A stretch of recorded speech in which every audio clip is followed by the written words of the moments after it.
like, they did draft tanks high, but they didn't draft Relentless players, and that was the thing that was very confusing. So that's the part I like wanted to talk more about.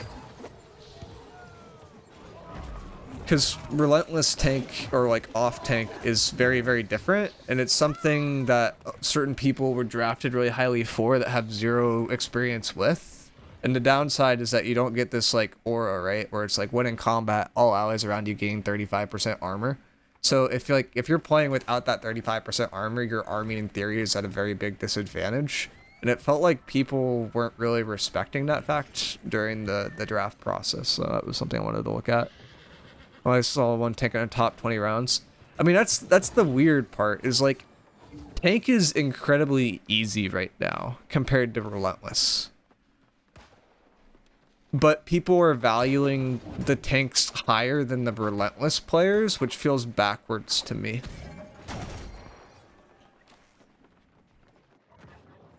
Like, the Relentless is the harder role to play well, but it's valued less highly in terms of skill than the role that's easier to play. And that's kind of what I wanted to talk about there. They drafted Kill Squad first in the mock, which is nuts. Yeah, I think a lot of people are scarred. Like, you have, like, two different approaches. You draft, like, Ball first, and then you draft, like, Kill Squad first. If you draft Ball, like, you're mostly looking to prioritize key bruisers, a few healers, and kind of hoping to get the rest later. If you're going Kill Squad first, then you're looking for the Kill Squad players that just like hard diff and like will carry no matter what. The current view, I think, is that Kill Squad matters more than ball play, but the meta is very ball play oriented. So it's like a lot of people are on the point, but there's less playmaking ability on the point itself is generally like how those people were viewing it. So like I think Kenneth went top 20, and then the next take taken was Vimu, who hasn't played the game in a very long period of time. And then after that was the first tank that's played the game for a long period of time.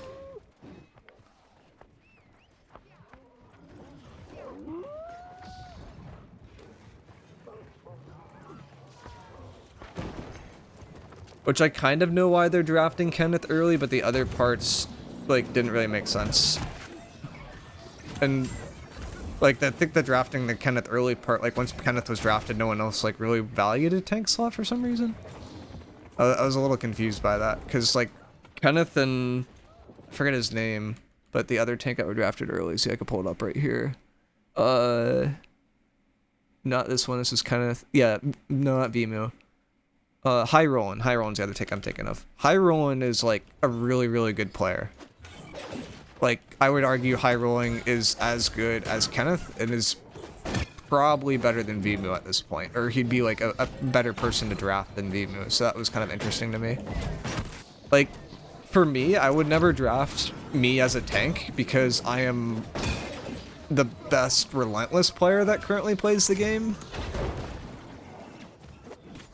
I think. There's like one other guy in COI that claimed he was good at Relentless and that he never died, but like we watched his VOD and he was like not very good. And then like there's some people that might not even value Relentless, right? Like if you don't value the aura where you give people armor. And then in that case, maybe it makes more sense to draft somebody like Dalevar in the Flail IG slot. But then if you draft Dalevar, like, he plays Flail IG as an assassin, basically, on point, where he's trying to pressure people off the point and secure kills on people that are squishy on the point. But he requires somebody else to play with him that does damage, and he's more of a utility player. So the thought process of drafting Dalevar and then proceeding to... Like, we'll talk about this in a bit, but they drafted Dalevar early, and then they did not draft... someone to support him in his role. So they basically were saying, like, from their roster that they're gonna leave Dalevar out to out dry. And he'd just, like, die alone in a way. It was kind of confusing.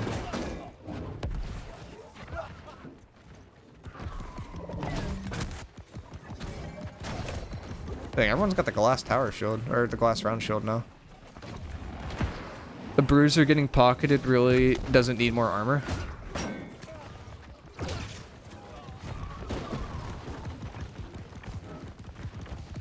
I mean, it turns into a whole thing of like, how do you value normal tank? Like, do you want your tanks to be shielding during crashes, or do you want your tanks to be shielding during neutral phases? Like, that's one way of valuing tank. So like, and then you have different styles of tank based off of that. So like the OG tank, like Lengod, his philosophy was, I'm gonna hold shield anytime there's a crash. Somebody is probably gonna get caught in a crash, and I will try to save them. I require my healer to heal me, and if my healer doesn't heal me enough, I will die. So he's basically playing there to have his stand bar up as long as possible, expecting the healer to heal him, and then for that, the value that he's giving is that people will be less likely to die in a crash. Supple originally kicked Lengod because they thought that style was bad. Supple's philosophy was, nobody should be caught in a crash. If you're caught in a crash, you're bad at the game, we're going to bench you and find a new person. So, and because we think that way, we think the tank shouldn't be holding shield during a crash, and instead should be holding shield during the neutral phase. So the tank was there to basically help people take space and hold space, but wasn't necessarily there when people were actually looking to concentrate all their damage.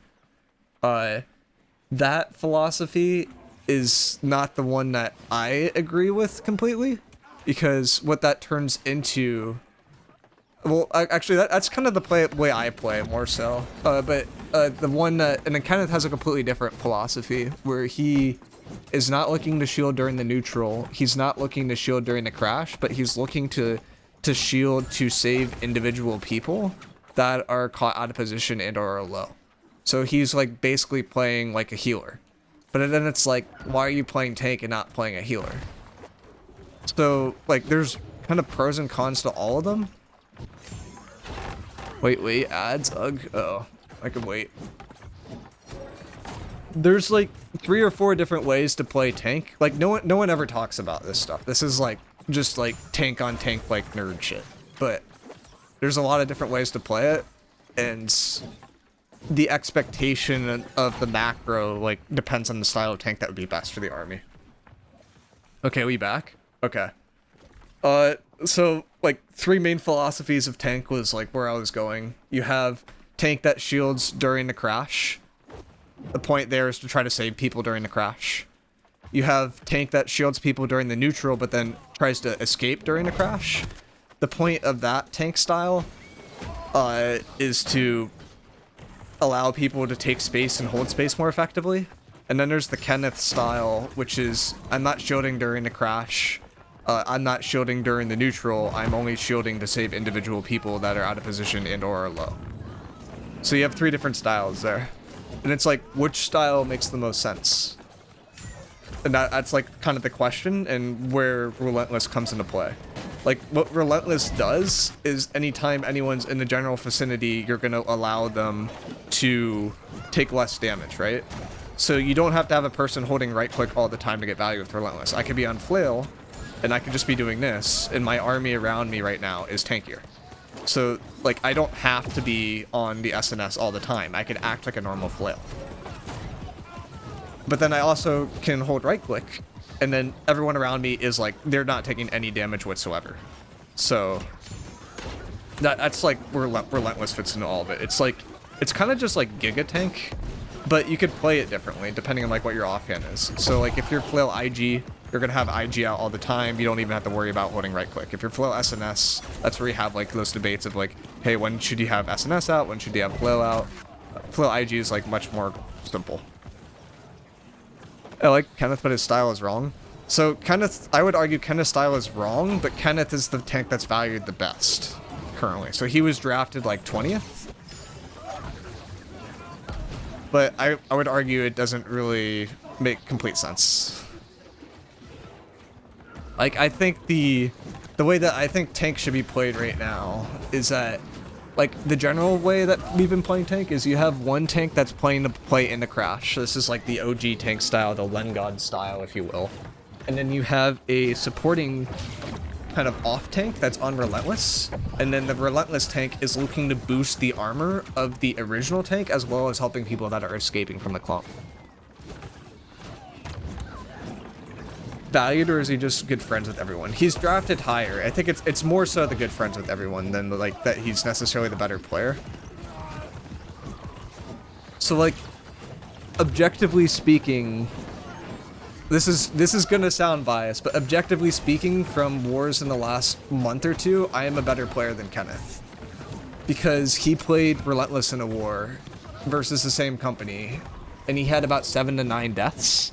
I played Relentless versus that same company for a long period of time, and I had 3 to 4. Like, what happened was Kenneth tried to play Relentless with a normal tank build, realized he couldn't. It was like, miicrow, you play Relentless with flow IG. So then I played Relentless with flow IG. So it's like, I was playing the harder role. But I, like, that's the weird part to me. It's like, I don't think everyone can play Relentless, but I think everyone can play SNS. But people were drafting, like, not everyone could play SNS, and we didn't really care about Relentless. Like, Delvar, for example, was he was the first drafted flail. Delvar, like, I've talked to him, and his philosophy is the tank should just play Relentless and play normal tank, and should just be dodging mid-crash, so he doesn't want them shielding mid-crash. And, like, with that style, it's, I don't know if it, like, you kind of run into a situation where your tank is doing everything, and if your tank dies, you're completely fucked. And there's a ton of pressure on the tank to do well, and it's really hard to do well in that sort of situation.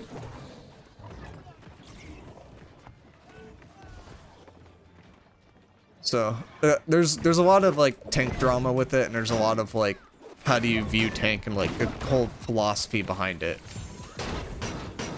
Which, like, I don't know. It gets weird, but I would argue, based off my experience tanking, that the harder tank role to play is the Relentless tank. And if you value the Relentless tank, the only person that has consistently pulled off in T1 wars as of late the Relentless tank and done reasonably well is me. So I should be drafted earlier, if that logic makes sense. Because I could play the Relentless tank, I could play the normal flail, or like the normal flail, and I could play the SNS, so I'm more flexible. But it turns into like a game of like who's friends with who and some other stuff like that too. Like Kenneth is still, like, I think Kenneth is a really good player, but I would not trust Kenneth to play Relentless tank. Delvar, I think, was a really good player at flail IG with the old flail IG, but I would not trust him to play Relentless tank. Vimu, I would not trust to play Relentless tank. So, like, if you look at these rosters, like, in terms of Relentless, it's like, if you have Hyrule and Delvar and Jax, who's playing Relentless here? Like, if you want to run Relentless, who's playing it? It's probably not the IGL, so it's not Jags. Delvar doesn't want to. So then it naturally goes to Hyrule, but Hyrule's never played this before in, like, any war. So does that really make sense? And I would argue not really. If you look at, like, this next roster, next roster has me, Moors, and Vimu. So I'd be playing Relentless, so you don't really have to worry about it. The other cool part about Moors is the only IGL in the New World League that actually has pulled off Relentless in a normal war and done reasonably well with it. So if you had, like, say, like, you had Moors as the IGL, it would make sense then to draft Delvar, because you could put Delvar on the carry flail, Moors is on the flail with Relentless, and then you have a normal tank. And then, like, the last one here is probably the worst one, where you draft Kenneth for the SNS IG, iFord is the IGL, who's never played Relentless, and then you're putting Apples, who already averages about 9 to 10 deaths per war, and says 9 to 10 deaths per war is fine for a flail build, which is the easiest build to play in the game, and he does not play with Relentless, and he would be the one that would be playing Relentless. So Apples basically would average probably 15 deaths per war on this build, and at that point, like, why are you slotting a person? Like, it makes zero sense. So, I don't know. There's some drama there. But there's, like, a lot of things wrong with these rosters, and it'd be kind of fun to go through them, but I think we'll do a little bit more OPR. I'd carry in the full IG. I mean, you'd be better. Like, I'd argue that in the current meta and how it's played, it doesn't make sense to draft Delvar ever unless you have Moors. But I don't think it will play out that way. Apples had 13 deaths last night on flail. Yeah, and he's not running Relentless. That's the scary part, right? And it's like, as Relentless, like, as a tank with this, I'm taking, what, 25% more damage? And the other crazy part, too, is it depends on, like, where you're slotted, right? So currently, how Relentless is slotted is it's like, see this group 2 point where I'm slotted right now?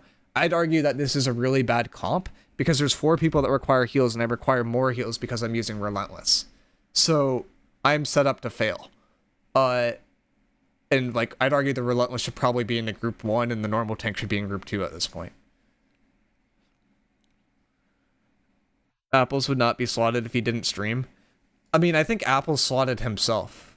Like, there are way, way, way better people for this slot. Like, the current way that I would view, like, slotting players is, like, the Flow IG is, it's no longer, like, about drafting, like, a good Flow IG player. It's about drafting a X-tank player that can play Relentless well in that slot. And the list of people that can do that is very, very small. Like, Estella, I would argue, could do that. Gent, I could argue, could do that. I would argue I can do that. But I wouldn't trust anyone else on that list to be able to do that. And I don't think, like, Gent or Estella are, like, really viewed in the same light in the sense that, like, they don't really have exposure. So I, like, what I imagine what will happen is people will think, like, okay, I'm going to draft my old friends, right? Like, I'm going to go for my old friends first. I'm going to draft Dilvar at pick 30.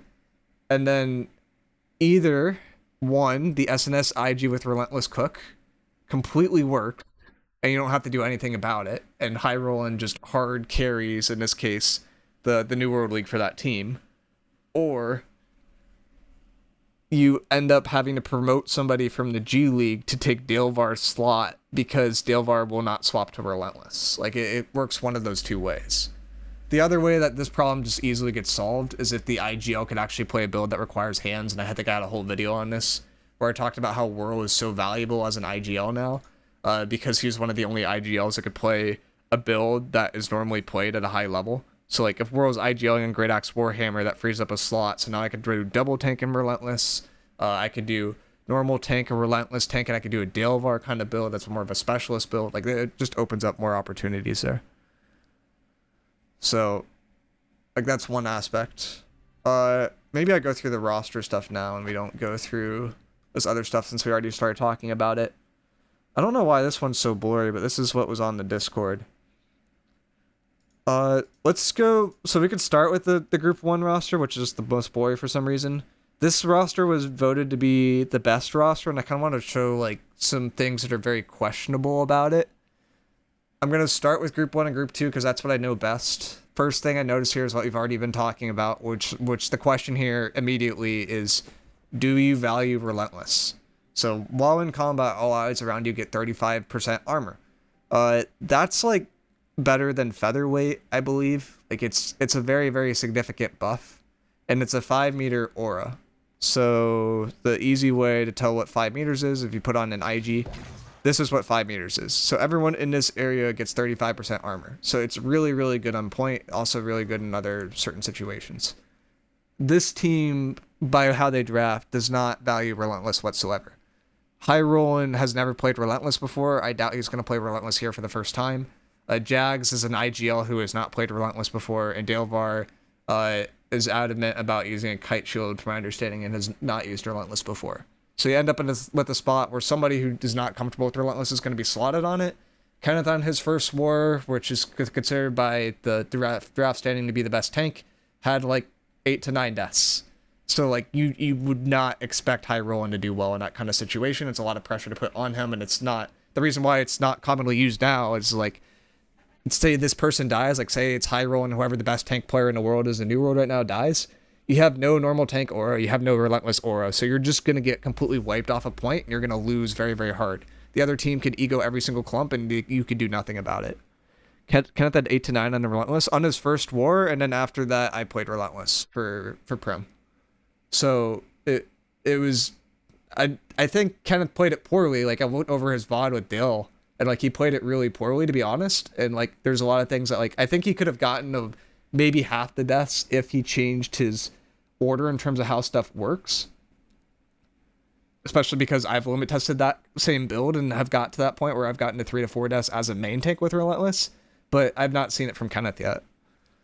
With Flail or SNS out, can you explain Relentless? You need to have a tower shield equipped. So if I have Flail IG out, and this is why it's usually slotted on Flail IG, I have Relentless out when I have the Flail out, and I don't have it when I have the IG out. So when a crash actually happens on you, you can just use IG to live, or you can take advantage of a passive that most people don't take advantage of on Flail called Mitigated Protection, and this gives you 20% flat damage reduction. So this is better than the decrease you get from Relentless, basically meaning that this is the tankiest build in the game, and it's set up to be able to live in that situation. If you actually take advantage of the passive, which I have not seen any players that are not tank players take advantage of this passive before. So that's like that heart of this point comp. The other problem with this point comp is you have Dilvar, which requires a Great Axe Warhammer with how he builds his builds to get value, and you only slot 2 of these in point group. You're slotting a musket bow and a bow hatchet in point group, which also doesn't really make a ton of sense in my opinion. Bow hatchet, like bow in general, is relatively weak right now. I've been talking about this a lot. I think it makes sense to slot a ranged player in the point group, but if you want a player that looks at point, I'd argue that Fire Staff is better because it has better AoEs. And then in this last slot, like Great Axe Warhammer by far is the better build. What's up, Taz?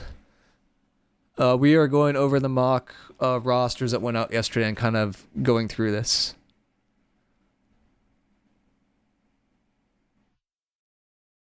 So moving on to quads. So we have bottom weak, top weak, bot strong, top strong. The 2 IGVG cook has been a cook for a long time. The problem I have with this is that your IGVGs are very, very squishy if they're in heavy.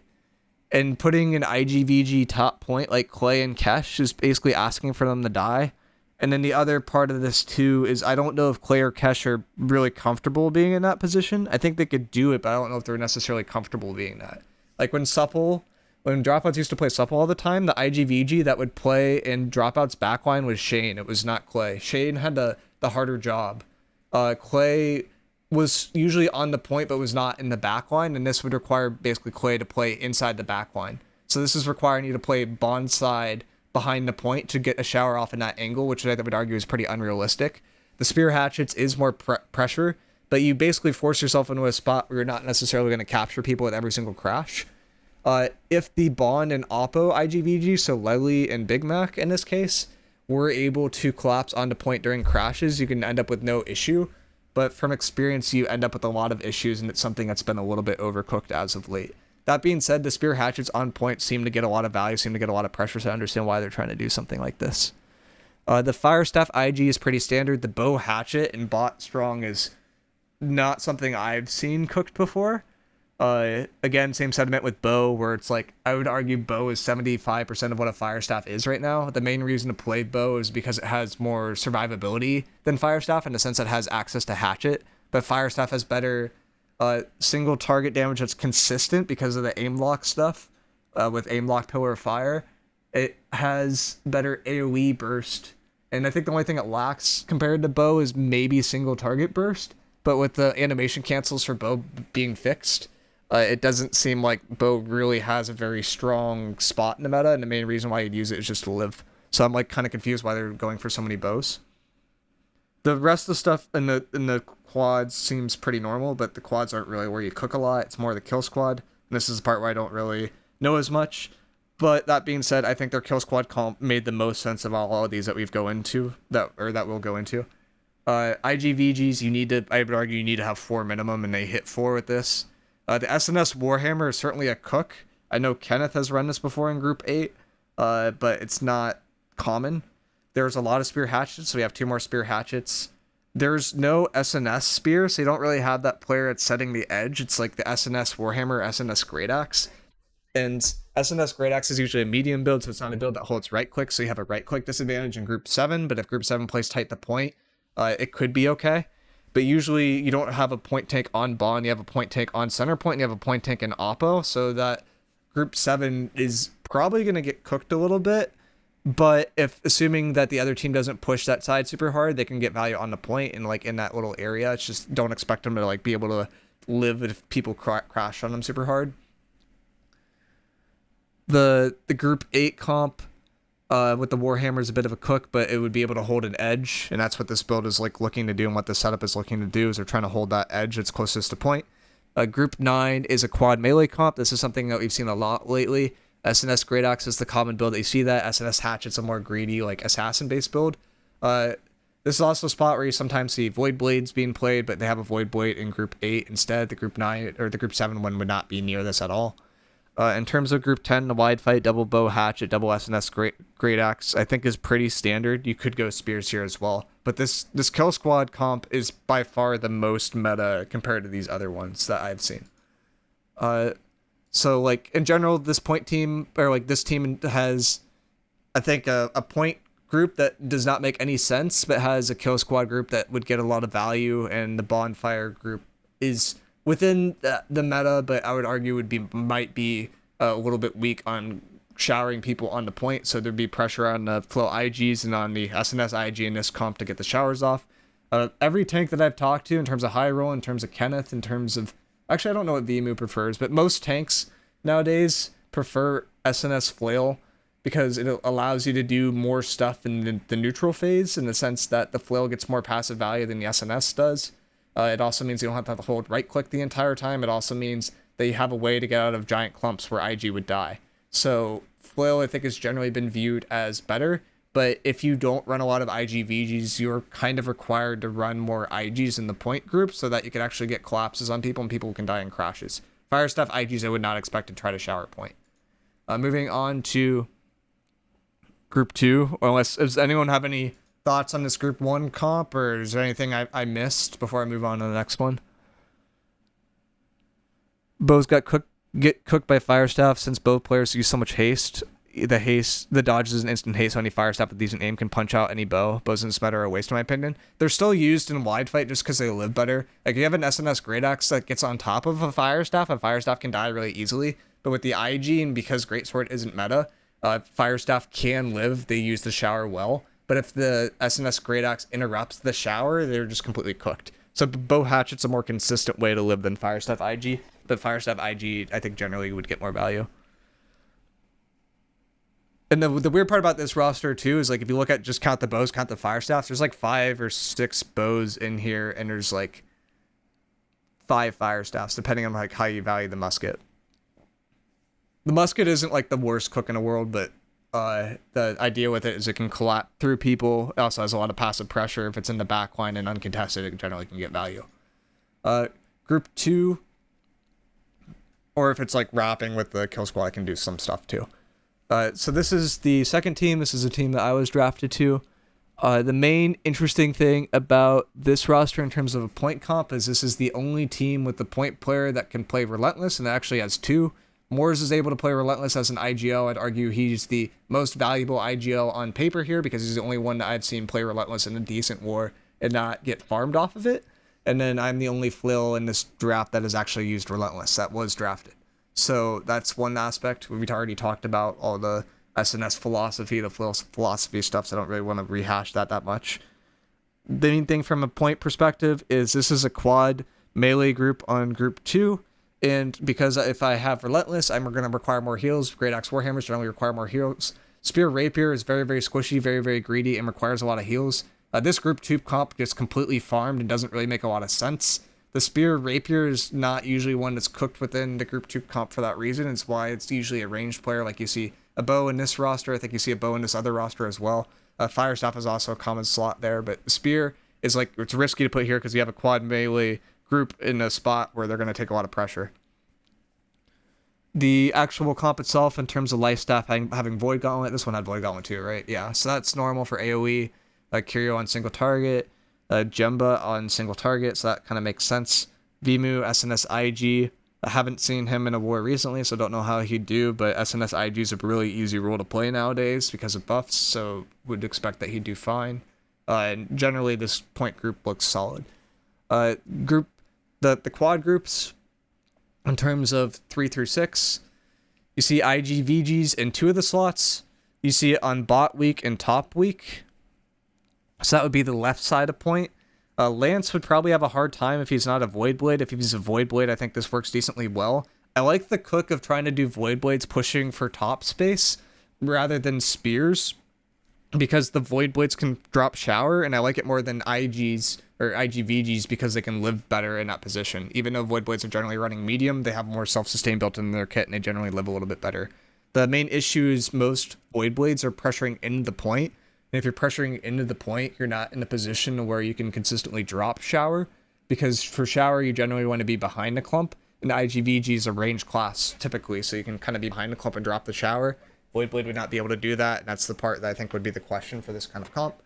The Bow, Rapier, and Bot, weak to help the edge, I guess, is a cook. I don't know the whole Bow Fire Staff situation, but to me, Fire Staff seems like the stronger class in general, but Smirks is a good player.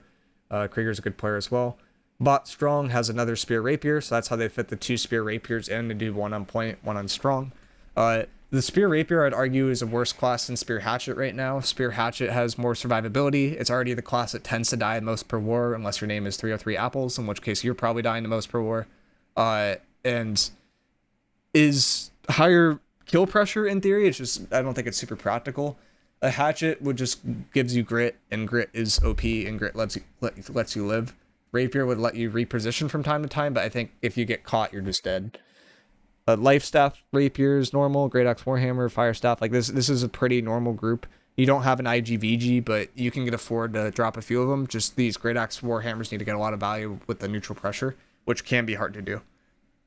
This comp with the VG, IG, and the Fire Staff IG generally makes sense too.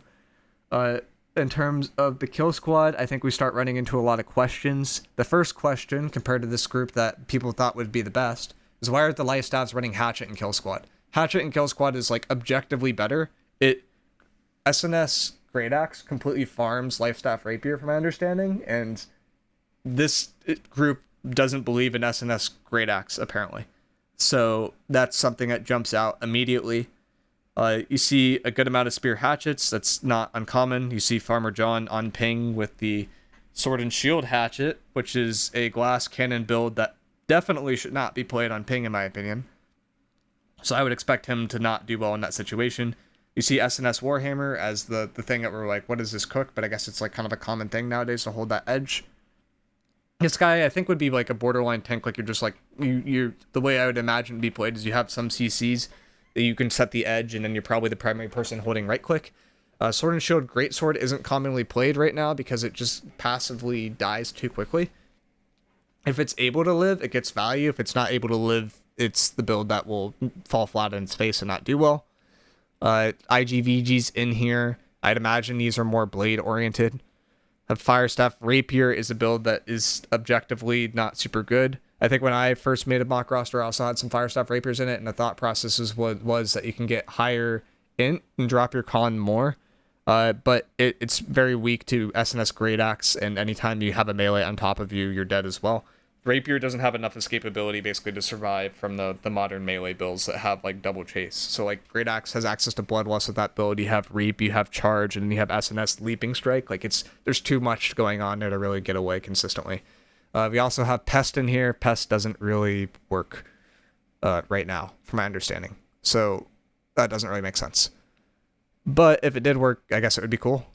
It's a greedy build though. And Fire Staff IG, I think, is generally viewed to be a little bit better. We see for Group 9, we have a quad melee, with IGVG being Stern. Stern would be on Void Blade. SNS Greatsword, so this is a risky build that we've already talked about before. We have SNS Spear, which is a more standard build, which I'm kind of surprised we're not seeing more of. And then we have SNS Scorpion, which Scorpion, from my understanding, is not used at all anymore, so that was pretty questionable to see. And I imagine this is a person making a roster that hasn't played the game a lot, or at least not done the Kill Squad a lot, because the Kill Squad comp looks very odd compared to the meta, and I'd say this comp is like far more meta. Like it's very common to see quad melee. IGVG can take the place of melee if it's a Void Blade. In terms of Group 10, double bow, pretty common. Very uncommon to see them with the Rapier. This is typically a Hatchet slot. Again, the life staff should be on Hatchet. SNS Greatsword's a greedy build that's not common to be played, and we have an SNS Scorpion. So main thing with this is, why doesn't this, like, why is there a lack of belief in Sword and Shield Great Axe, I guess would be the question, because that's a pretty common build to see. I don't know the Kill Squad stuff super well, but I know this is not what is commonly used. Berserk is just too broken. Yeah, I mean, that's the main reason why you have to go it, right? Because you have access to the grit for a long period of time. Like, I'm kind of curious if, like, Lifestaff Rapier can get away with, like, running, like, grit pots in that sort of situation. Like, I imagine players are already running grit pots in, like, those groups just because they have a big impact in terms of your survivability. The other noteworthy thing with grit pot, if you have a 350 con, you get access to additional base damage reduction, so it can help you live a little bit better. Not really as commonly thought about, but I think Rapier is still viewed to be worse than Hatchet, and if you have Hatchet and you use Berserk, doesn't that give you grit, or gives you, like, the unmovable status, which might not be grit, actually. What status does this give you?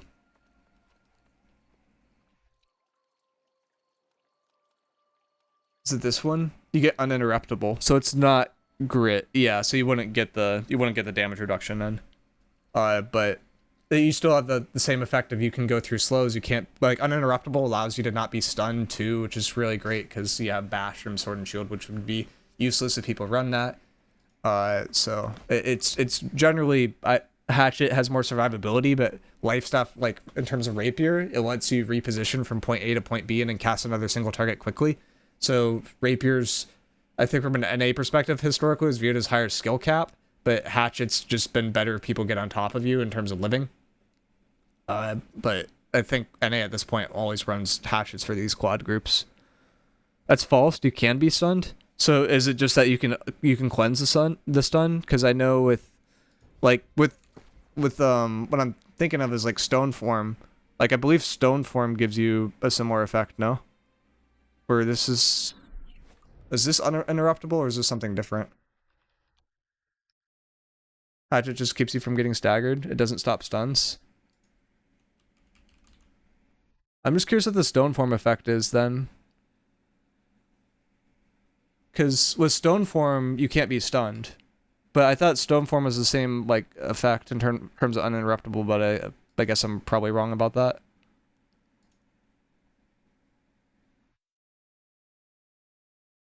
And I would need to look at, like, the base variant of this, which I don't even know how you view on here, because it's kind of weird. Yeah, uninterruptible. So it's that status. It doesn't stop stuns? The Stone Form doesn't stop stuns? Okay, that's something I want to test then, because I thought it did. Because when I'm on point, I use Stone Form all the time, and it's like I've never really been stunned by a tank during that. Stone Form does?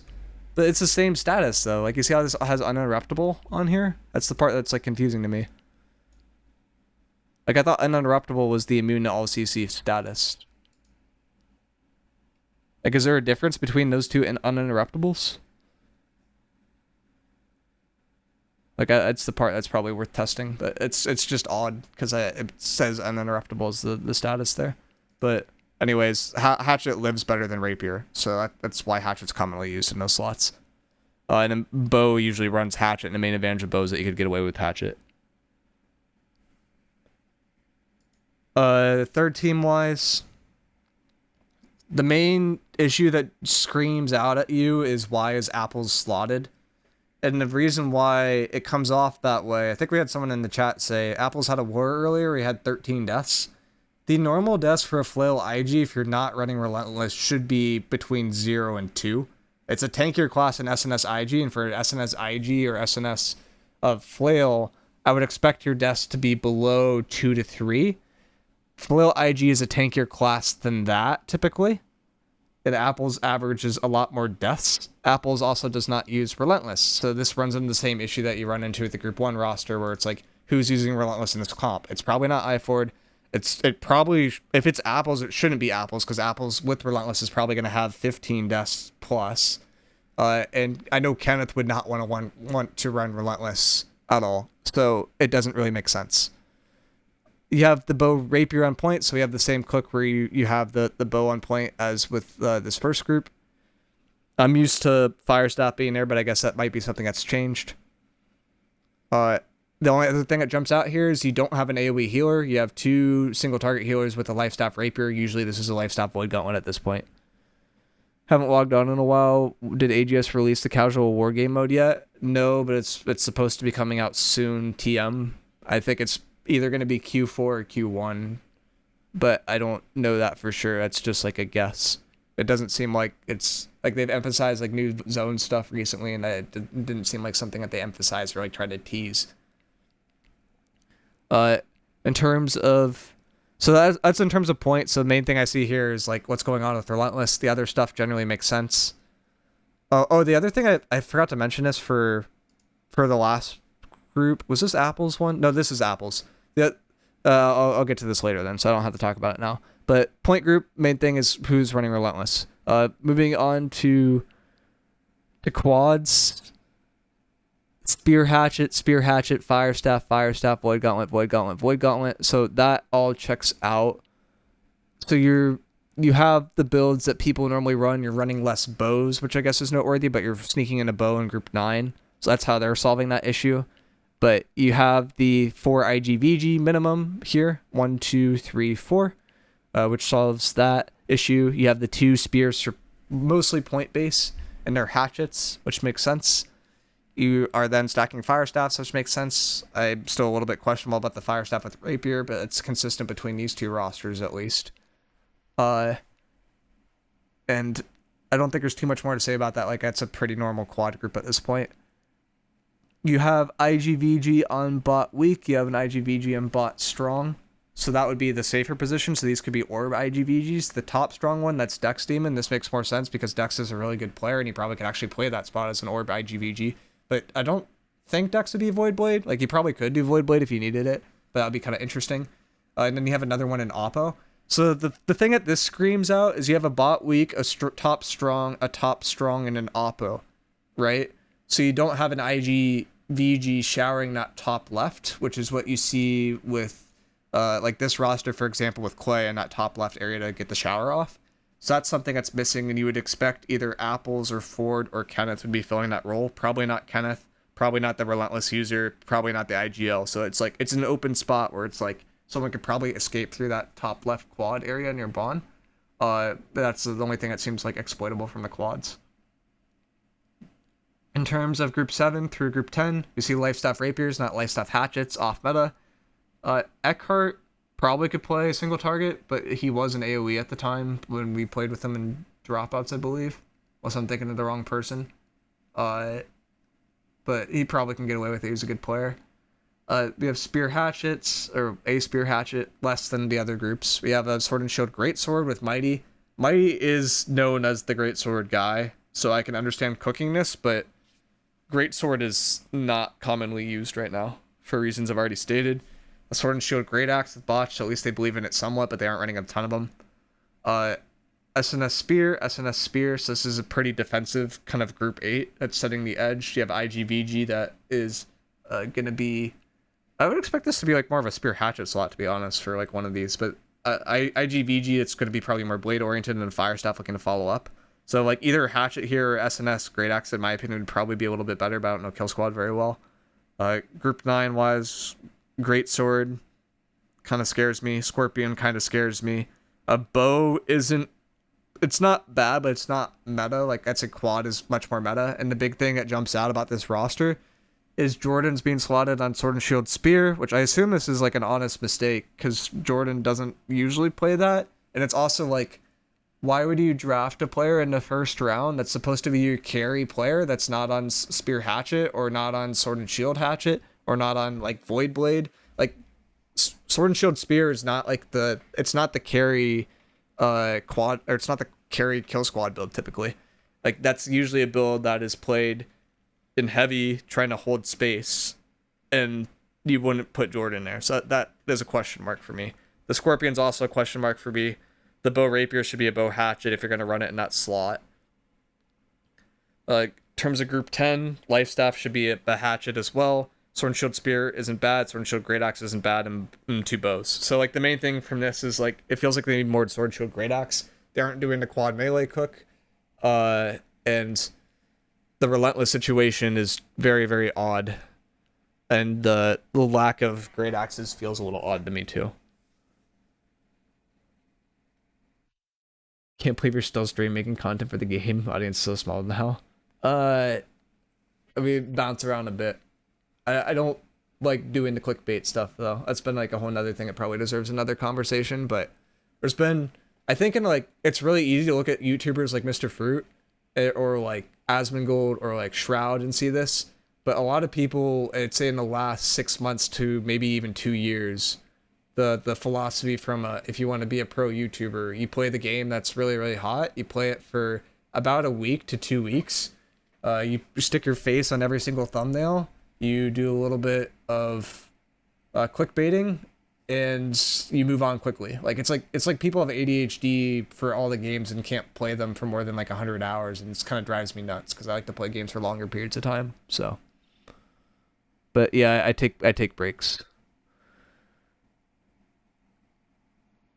So I don't know. Like these rosters, main thing that jumps out to me is the relentless stuff that I've already kind of talked about. And the meta is a little bit different for each one, but I think generally makes sense. Like if I were to take the best of each roster, uh, I would argue the comp, like the point comp from Apple's roster makes the most sense, but Apple's being slotted as relentless doesn't really make sense. In terms of quads, I think they're all fine. I don't think there's anyone that's like completely weird. I think a few of them have flaws. So like Clay Trinity being top weak sounds like a flaw to me. Not having anything on the top week to drop a shower sounds like a flaw to me from this one. But I understand that like they're trying to force Clay in that situation because he's a good player and he could drop the shower potentially, and that's a spot that people usually escape. It's just like it seems like a very difficult spot to play. And then in terms of kill squad, I think this first group by far is the best. Like the others are just so far off in meta in terms of not slotting hatchets, not slotting like sword and shield great axes. Like this is a little crazy on the amount of sword and shield great axes, but like it's a really good class in terms of chasing. It's something I know some people don't like. They swap it around. Like outside they might not run it, and in fourth they might run it. Like maybe you see more spear like sword and shields here or something like that outside, and people swap to the great axe and fort. But like I think this roster generally makes sense for the kill squad wise.